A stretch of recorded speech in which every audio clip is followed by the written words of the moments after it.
감사합니다.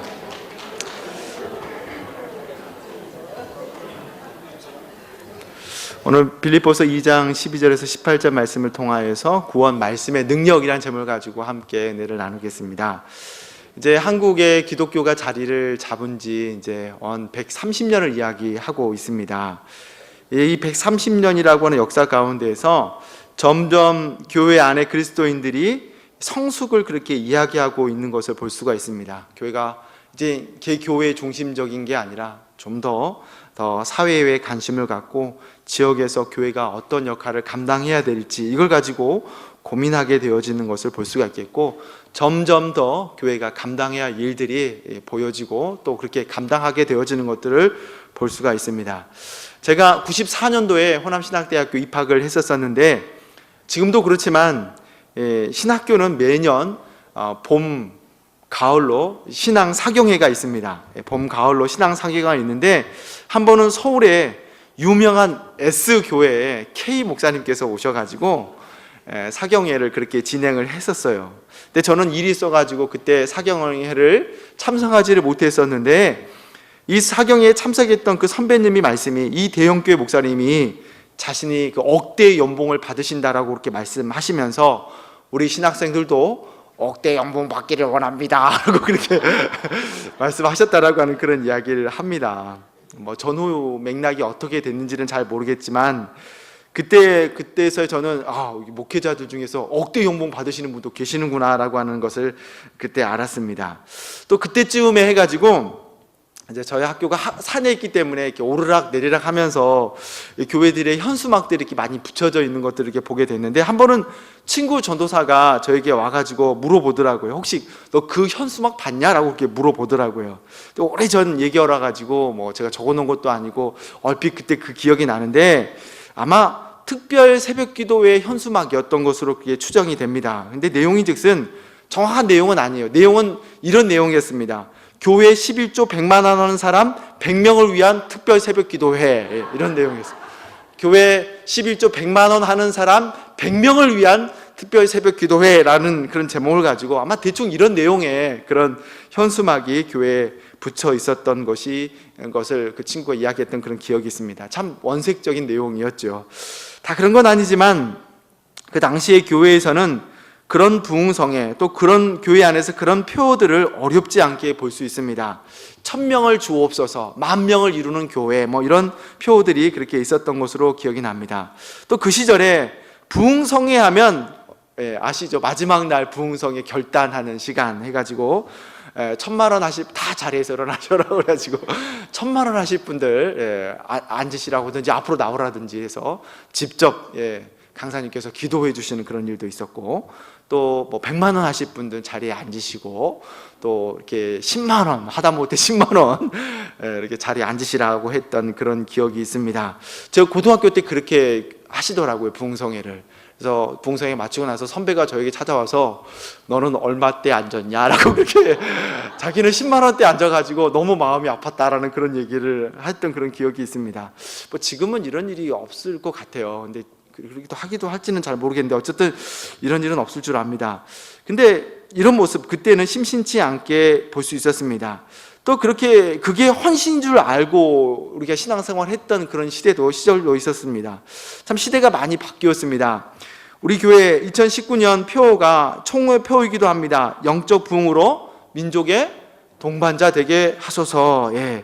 우리는 이 표 속에서 교회가 교회만을 위한 것이 아니고 세상 가운데서 동반자로서의 역할을 감당해야 된다라고 하는 것을 우리가 알 수가 있는 거죠. 그리고 여기에 말씀, 하박국서 3장 2절의 말씀 이쪽에 있죠. 한번 같이 한번 읽어보겠습니다. 시작. 여호와여, 내가 주께 대한 소문을 듣고 여호와여, 주는 주의 일을 이 수년 내에 부흥케 하옵소서. 이 수년 내에 나타내옵소서. 진노 중에라도 긍휼을 잊지 마옵소서. 이 본문 하박국이 부흥을 구하는 그 기도의 제목이죠.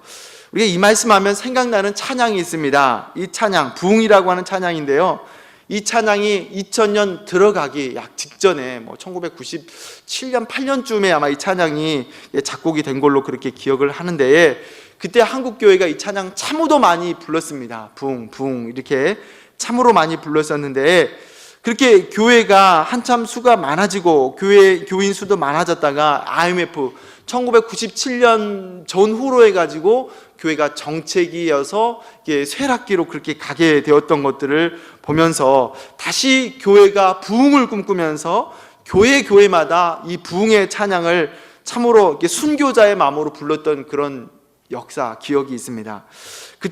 저는 그때 이 하박국이 말하고 있는 부흥이 사람의 수가 교회에서 많아지는 것이 부흥인 줄 그렇게 알았습니다.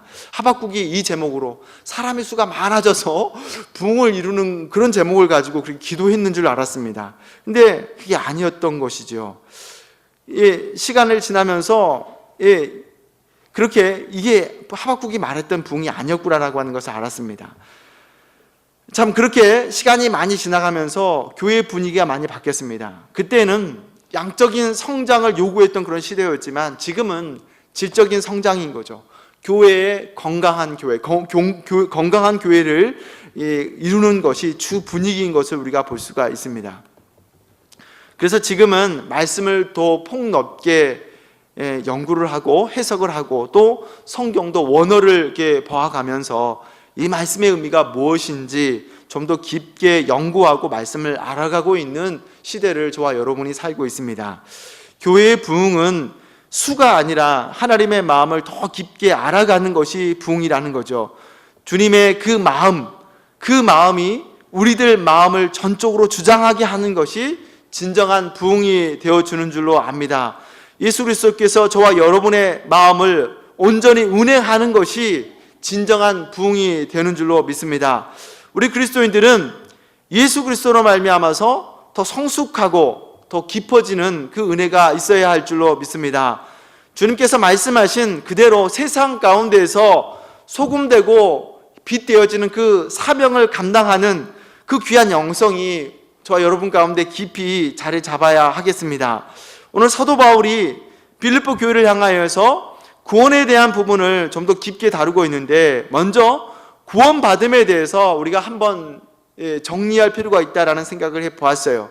구원은 여러분 어떻게 받는 것입니까? 구원은 예수 그리스도의 보혈의 공로로 받는 것입니다.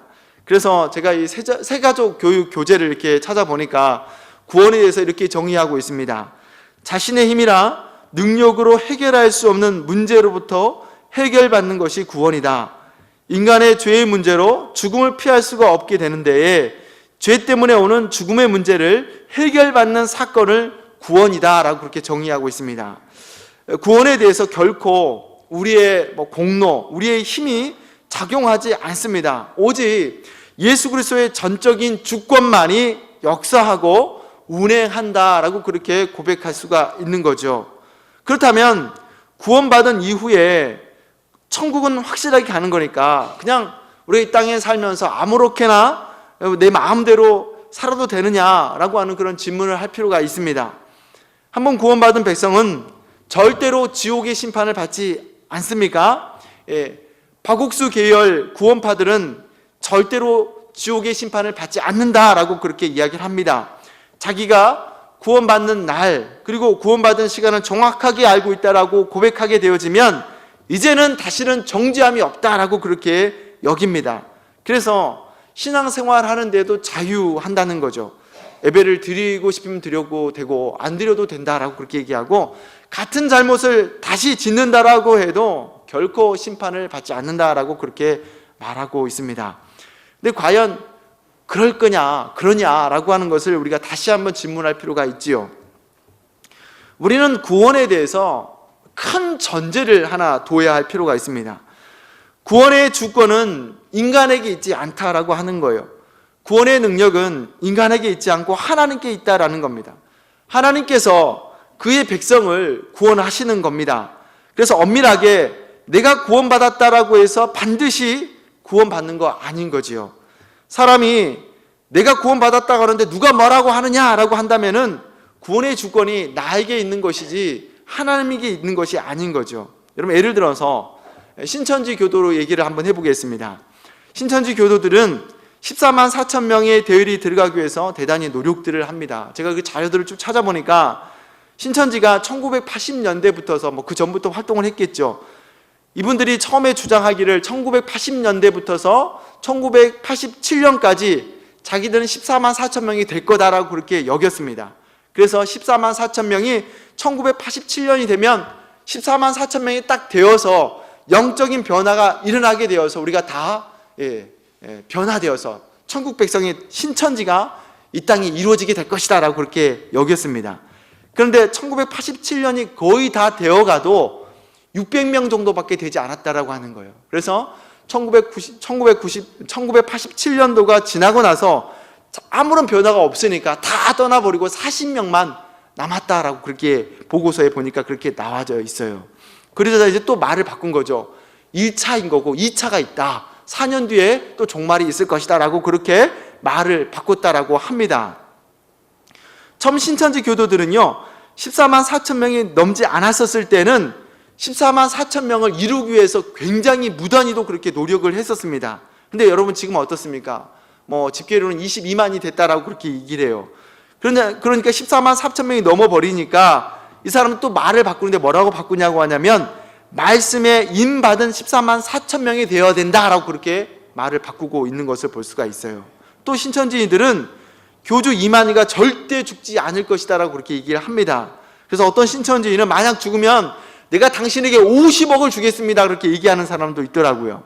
근데 지금 이만희 교주가 31년생이에요. 31년생이 몇 살입니까? 89살이 맞나요? 89살로 그렇게 봐요.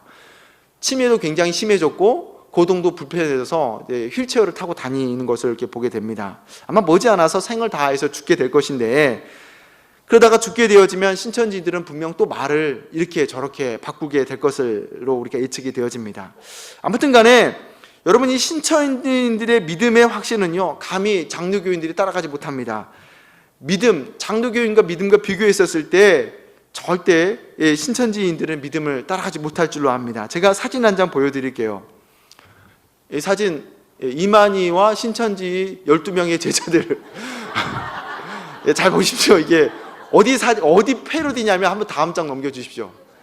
최후의 만찬 보면 똑같이 자리를 이렇게 배치를 다시 한번 처음으로 돌려줘. 똑같이 자리를 딱 해놓고 이만희가 가운데 앉아서 이렇게 사진을 딱 찍었습니다. 똑같이. 그래서 내가 보혜사다라고 그렇게 하면서 똑같이 자리 배치도 이렇게 딱딱딱 해가지고 사진을 한껏 딱 찍어가지고 그렇게 올렸습니다. 여러분, 여기에 있는 12지파장들 절대 죽지 않을 거라고 그렇게 봤어요. 근데 이 중에 도마지파가 되시는 분이 암으로 죽었다는 거예요. 그래서 바짝 뒤집혔다는 겁니다. 절대 죽지 않을 걸 줄로 알았는데, 지파장들은 죽지 않을 거라고 그렇게 여겼는데 얼마 전에 죽어가지고 발칵 뒤집혔고, 신천지 이만희 이름으로 특별 공문이 내려왔어요. 보험 든 사람들 다 해지해라. 애들 죽지 않으니까 다 해지해라 그랬는데 몰래 다 들고 아직도 이렇게 들고 있다라는 그런 얘기가 있습니다. 이분들에게 있어서는 구원의 확신 가득 차 있습니다. 여러분, 구원의 확신이 나를 구원시키는 것이 아닌 거예요. 그런 면에서 다시 한번 구원은 결코 우리의 것이 아니라는 거예요. 구원의 주권은 하나님께 있는 것입니다. 하나님께서 예수 그리스도의 보혈로 우리를 구원하신 것이지 우리의 어떤 공로나 노력으로 이루어지는 것이 아니라는 거예요. 지난 새벽에 우리가 출애굽기 31장의 말씀을 보면서 하나님께서 성막과 그리고 성막에 사용되어지는 그 도구들을, 성물들을 만들게 되어지는 그 장면들을 보았습니다. 하나님께서 오홀리압과 부사세를 세워서 그렇게 하나님께서 성막에 있는 그 성물들을 그렇게 만들게 되어지는 그 장면들을 보았습니다. 여러분, 오홀리압과 부사셀은 굉장히 재능이 많은 사람이었습니다. 거기에다가 하나님께서 지혜도 많고 그 재능까지도 그렇게 부어주셨다라고 하는 거예요. 그렇게 부으시고 나서 너희들이 재능껏 한번 성물을 만들어 봐라 라고 그렇게 하지 않으셨다는 거예요. 기본 재능도 있고 하나님께서 신을 부어주셔서 지혜와 총명과 지식의 여러 가지 재주를 충만하게 부어주셨다라고 그렇게 말씀하고 있습니다. 근데 중요한 것은 출애굽기 31장 11절 말씀 보시게 되어지면 우리 같이 한번 한 목소리 읽어볼까요? 시작. 관유와 성소의 향기로운 향이라 물은 내가 내게 명한 대로 그들이 만들지니라. 네, 그렇습니다. 11절의 말씀 보게 되어지면 그렇게 하나님께서 내가 내게 명한 대로 그렇게 만들지니라 라고 그렇게 말씀하고 있는 겁니다. 이 부사셀과 오홀리압이 세상에 없는 그렇게 훌륭한 능력을 가졌음에도 불구하고 하나님께서는 이들에게 내가 내게 명한 대로 만들어라 라고 그렇게 말씀하고 있는 것을 볼 수가 있습니다. 그래서 이들이 만든 법궤며 물두멍이며 떡상이며 촛대며 분향단이며 이 모든 것들 하나님께서 명령하신 그대로 그렇게 넘어가지 않고 그렇게 만드셨던 것들을 볼 수가 있습니다. 여러분, 왜 그렇게 하나님께서 그렇게 충만한 능력을 부어주시고 결국은 내가 명령한 대로 만들어라 라고 그렇게 말씀하고 있었을까요? 우리가 법궤며 물두멍이며 범제단이며 촛대며 떡상이며 이 모든 것들 안에 예수 그리스도의 예표를 충분히 찾아볼 수 있기 때문이라는 거예요. 그 모든 성막의 재료들 속에서 예수 그리스도의 보혈이 가득 드러나게 되어지는 것을 볼 수가 있기 때문에 능력이 많다라고 해서 더 화려하고 실용적이고 고급스럽게 나아가는 문제가 아니라는 거예요. 오직 하나님께서 명령하시는 대로 사용해야, 만들어야 할 부분이 되어지는 것입니다. 그런데 여러분, 성막의 재료들만 그렇습니까? 아닌 거죠. 구약에 소개되고 있는 노아의 방주이며 또 솔로몬 시대 때 지었던 성전이며 이 모든 것 다 예수 그리스도의 예표가 들어있기 때문에 하나님께서는 이 모든 것들을 설계하시고 그리고 설계대로 그렇게 만들어라 라고 그렇게 말씀하고 있는 것을 볼 수가 있습니다. 하나님께서 인류를 향한 구원의 계획은 이미 창조 때부터 계획되어진 일입니다. 그 구원의 믿음으로 말미암아 받는 것은 사실입니다. 결코 변할 수 없는 진리고 사실입니다. 그러나 그 구원을 이루시는 분은 하나님이시다라고 하는 거예요. 내가 아니라는 겁니다. 그렇기 때문에 우리에게 주어진 것은 구원받은 감격의 삶이 우리 가운데 주어진 것이에요. 그것은 마치 부사셀과 오홀리압이 그 명령에 적극적으로 순종하면서 성물을 만들어갔던 것처럼 우리도 구원을 이루신 하나님의 명령 앞에서 적극적으로 순종하면서 사는 것이 바로 성도의 마땅한 바가 되어지는 것입니다. 그래서 오늘 빌립보서 2장 12절의 말씀 같이 읽어보겠습니다. 시작. 그러므로 나의 사랑하는 자들아,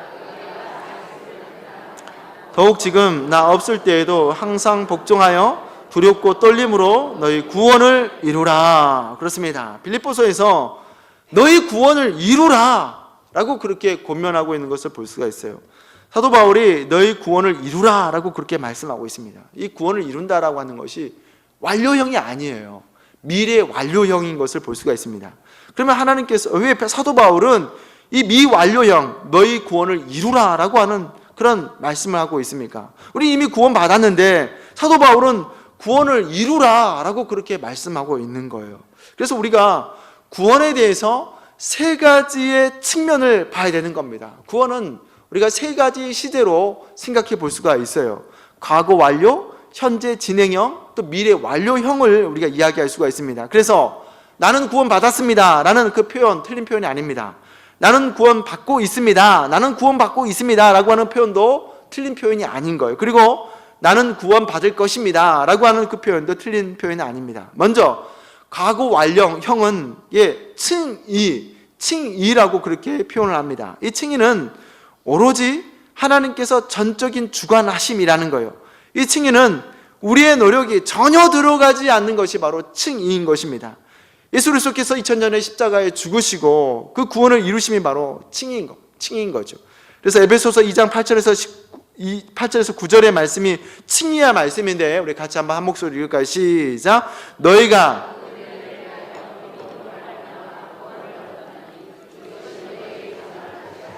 하나님의 선물이라 행위에서 난 것이 아니니 이는 누구든지 자랑치 못하게 하려 함이니라. 아멘.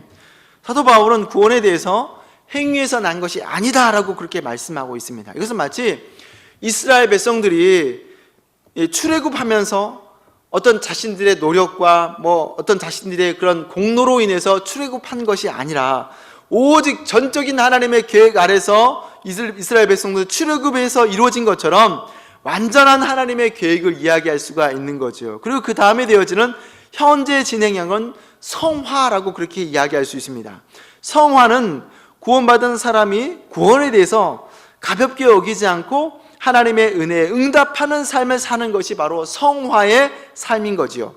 이 성화는 이 땅을 살아가는 우리가 구원받은 자로서 그 수준으로서 사는 것이 바로 성화의 단계다라고 할 수가 있습니다. 그래서 오늘 빌립보서 2장 12절의 말씀이 바로 구원을 이루라라고 하는 말씀이 성화에 해당되어지는 부분이라고 할 수가 있는 거죠. 마지막으로는 미래 완료형인데 영화는 이 미래 구원 받을 것입니다 라고 하는 그 표현, 이 영화라고 하는 것은 이 땅에서 완성이 되어지지 않는 것이 바로 영화의 단계인 것입니다. 영화는 세상의 종말 가운데서 우리 하나님 앞에서 완전히 구원받는 그 단계가 바로 영화의 단계라고 할 수가 있는 거죠. 오늘을 사는 우리 그리스도인들에게서 여러분 중요한 것이 무엇일까요? 과거의 칭의입니까? 미래의 영화입니까? 물론 둘 다 중요한 것이지만 우리 그리스도인들이 중요한 것은 바로 성화의 단계인 것이죠. 성화되어져 가는 것이 중요하다고 이야기할 수가 있습니다. 여러분, 이스라엘 백성들이 출애굽에서 광야로 나갔습니다. 광야에서 40년 동안 참으로 많은 일들을 경험하게 되었죠. 그곳에서 하나님께서 이스라엘 백성들에게 요구하는 것이 무엇이었습니까? 그것은 바로 성화의 과정. 분명 하나님께서는 이스라엘 백성들이 백성으로 합당하게 되어지기를 원하셨다라고 하는 거예요. 하나님의 백성으로서 말을 하고 하나님의 백성으로서 문제를 보고 하나님의 백성으로서 그 문제 가운데서 행동하기를 원하셨던 것이 바로 광야의 동안에서의 삶이다라고 그렇게 이야기할 수가 있어요. 그런 의미에서 12절에서 말씀하고 있는 구원을 이룬다라고 하는 것은 구원받은 자로서 감격을 가지고 살아라 라고 하는 그렇게 말씀으로 해석할 수가 있는 겁니다. 우리는 구원받은 백성으로서 구원받은 자로서의 수준으로서 이 땅을 살아야 하겠습니다. 하나님께서 이스라엘 백성에게 분노하셨던 것은 분명 구원받은 백성인데에 광야에서 삶은 여전히 노예의 정신을 놓지 않고 그렇게 살았기 때문이라는 거예요. 차라리 애굽의 종으로 있었을 때가 좋았어. 거기에서 고깃국을 먹으면서 부추도 먹고 마늘을 먹으면서 살았던 그때가 참 좋았었어 라고 하는 그런 모습 가운데서 하나님께서 이스라엘 백성들에게 분노하셨던 것들을 볼 수가 있습니다.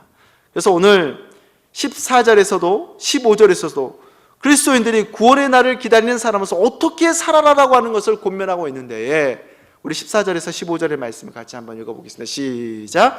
모든 일을 원망과 시비가 없이 하라. 이는 너희가 흠이 없고 순전하여 어그러지고 거스리는 세대 가운데서 하나님의 흠없는 자녀로 세상에서 그들이 가운데 빛으로 나타내며. 사도 바울이 빌립보 교인들을 향해서 무엇을 요구하고 있습니까? 먼저는 원망과 시비가 없게 하라라고 그렇게 권면하고 있는 것을 볼 수가 있어요. 여러분, 이렇게 원망과 시비가 없이 산다라고 하는 것 여러분 쉬운 일입니까? 우리가 원망과 시비가 없이 살아야 되는 것은 당연한 거예요. 근데 어떻습니까? 원망과 시비가 없이 산다라고 하는 것은 이렇게 결코 어려운 일이 아닌 것을, 어려운 것인 것을 우리가 볼 수가 있는 거예요. 우리가 신앙생활하면서 원망과 시비 없이 신앙생활을 한다라고 하는 것 가능하기가 굉장히 어렵습니다. 그런데 이 원망과 시비 없이도 살기가 어려운데 모든 일에라고 그렇게 전제를 붙이고 있는 것을 볼 수가 있어요. 합당한 일에만도 아니고 모든 일에 그렇게 명령하고 있는 것을 우리가 생각해 볼 필요가 있습니다. 어떻게 모든 일에 원망과 시비가 없이 살라고 하는지 사실 우리가 받아들이기가 어려운 그런 문제인 것을 이야기할 수가 있죠. 그렇다면 무엇이 이 모든 일에 원망과 시비가 없이 가능하게 하는가라고 하는 것을 질문할 수가 있겠죠. 우리가 이 땅에 살면서 단순한 원칙이 있어요. 그 원칙이 뭐냐? 감당이 되어지면 감당이 되어지는 거예요. 근데 반대로 감당이 되어지지 않으면 감당이 되어지지 않는 것을 볼 수가 있습니다. 2년 전이었던 것 같아요. 아내가 이런 얘기하면 좀 싫어할 수도 있는데 한번 해보겠습니다. 사모님 귀를 좀 막아주세요. 2년 전에 이제 장모님께서 아시는 분이 이제 그 로제비앙 앞에 땅을 이렇게 좀 있다고 아시는 분이, 누가 농사 지을 사람이 있으면 거기에 농사를 한번 지어봐라고 그렇게 해가지고 저희 아내가 그럼 내가 한번 해보겠다라고 그렇게 원대한 꿈을 가지고 그 땅을 분양을 받았습니다. 받고 보니까 땅이 너무 큰 거예요. 너무 커가지고 이거를 또 잘라가지고 또 분양을 또 해주었어요. 그래가지고 거기에다가 원대한 꿈을 가지고 고구마도 심고 토마토도 심고 이렇게 다 모종을 사가지고 심고 해가지고 가을이 되면 우리 영화부 부모님들과 영화부 아이들과 함께 추수를 하면 좋겠다라고 그렇게 3분의 2 정도는 고구마를 이렇게 열심히 심었고 또 3분의 1은 토마토를 그렇게 열심히 심었습니다. 근데 저는 별로 하고 싶지 않았어요. 그걸 왜 하냐 하고 싶지 않았는데 그래도 해야 된다고 해가지고 아내가 명령했기 때문에 가서 같이 고구마도 같이 심고 또 잡초가 자라기 때문에 검정 비닐을 깔아야 된다는 거예요. 가지고 그 농기구상에 가가지고 검정 비닐을 사다 가지고 잘못 사가지고 또 밖으로 가가지고 또 새로 사가지고 이렇게 열심히 밤에 깔았습니다. 근데 시작은 그렇게 화려했으나 그 다음부터서 이제 방목을 한 거죠.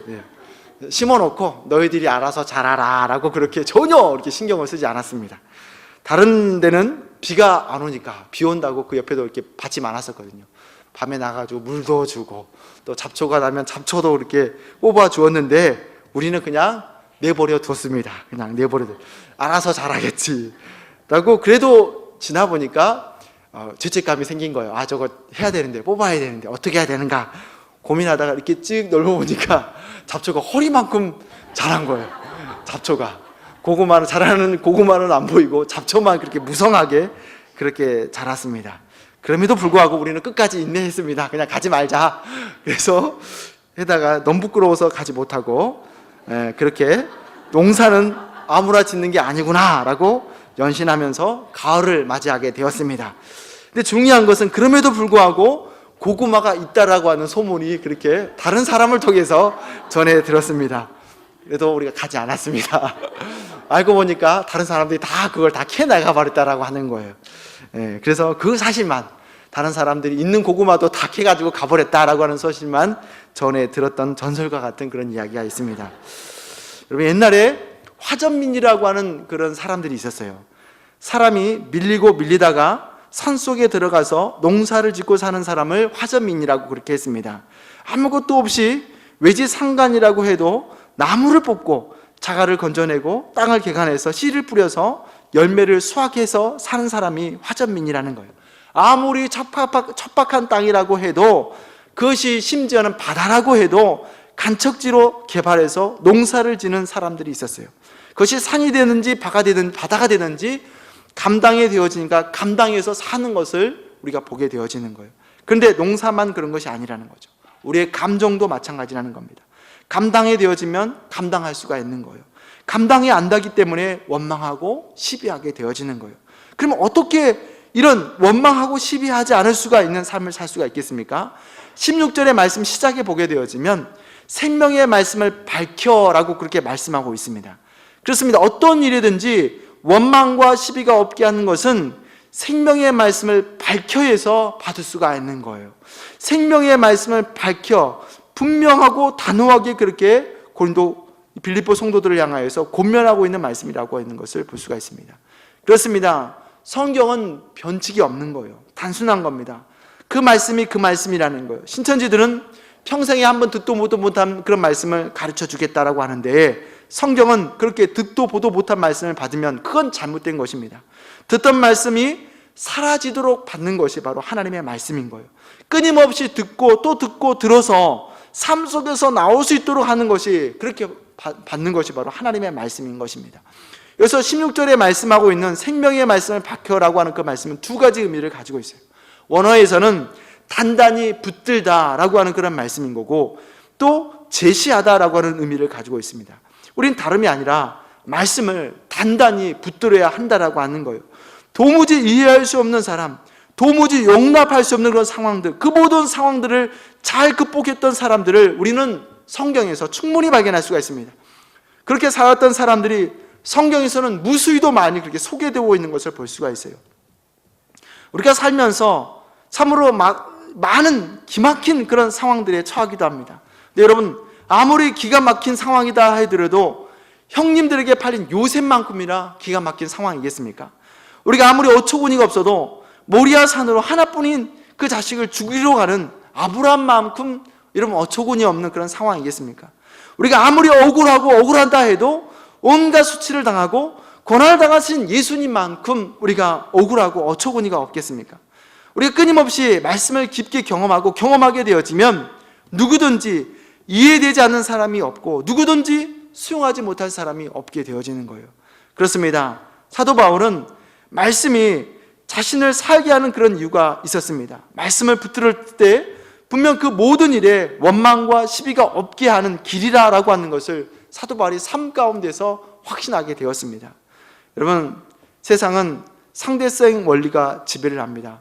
혼자 살면 그런 대로 살만한데 문제는 옆에 사람과 늘 비교하면서 산다라고 하는 거예요. 그러면서 문제가 발생하게 되어지는 것을 볼 수가 있습니다. 그래서 내 남편은 착하고 참 좋은데 옆에 사람과 비교하게 되어지면 너무 무능력해 보이고 너무 연약해 보이는 것, 크게 문제가 되어지는 것을 볼 수가 있습니다.